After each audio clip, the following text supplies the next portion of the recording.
12 na po ng tanghali at 1 Balita Pilipinas na. Haka-haka lang daw ang kahirapan sa Pilipinas. Ayon yan kay Larry Gadon, Presidential Advisor ng Poverty Alleviation, ang kahirapan sa Pilipinas ay imaginary lang. Sinabi yan sa isang panayam na binanggit niya ang indikasyon na mataas ng purchasing power ng Pilipino tulad ng puno ang mga tao sa mall, abalang fast food chains at mga bagong kotse sa mga kalsada. Ayon kay Gadon, ang mga ito ang nagpapakita ng isang magandang ekonomiya na sumasalamin sa tunay na sitwasyon ng ating bansa. Well, maganda po ang kanyang siguro obserbasyon, pero tatandaan po natin, ang mga taong nakapunta ng mall ay siyempre naman ang mga tao may kayang pangbili ng mga pagkain sa mall.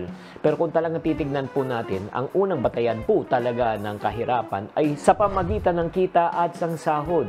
At ayon sa Philippine Statistics Authority, ang poverty threshold board dito sa Pilipinas ay nasa 12,000 pesos per month para sa isang pamilyang 5 miyembro. Ito po ay datos noong 2021. 2024 na po ngayon. According naman to Ibon Foundation, ang kailangan kitain ng isang breadwinner dito sa Metro Manila ay dapat umabot daw ng 1,100 pesos per day.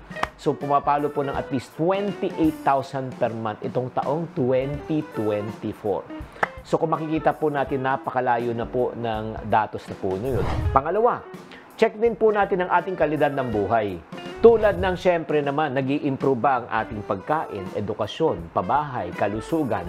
O kung tayo ay nag-i-improve, ibig sabihin po gumaganda. Pero pag hindi po nag-i-improve, ang ibig sabihin po ay hindi po maganda. Pangatlo po, kasiguraduhan ng trabaho. Tayo ba ay may tinatawag na regular na job or tayo po ay contractual lang? Kung tayo po ay contractual lang, ang ibig sabihin po niyan, walang kasiguraduhan at anytime pwede kayong palitan at walang mga benepisyo. Pang-apat, yung access sa tinatawag nating serbisyo pampubliko tulad ng kalusugan, edukasyon, dapat po siyempre naman kung ito ay matutustusan ng local na government or tinatawag na national government na libre na po lahat ang kalusugan at edukasyon, ito po ay makakatulong sa kahirapan. So overall, sino po makakapagsabi po kung talaga po gumaganda po ang sitwasyon ng ating bansa? Ikaw. Ikaw ang mamamayan na Pilipino, ikaw ang nanonood dito ngayon sa 1 Balita Pilipinas. Kayo po ang makakapagsabi kung gumanda na ba ang iyong buhay o lalo pang sumama. Tatandaan, tamang karunungan, tamang disiplina po ang susi sa pagyaman.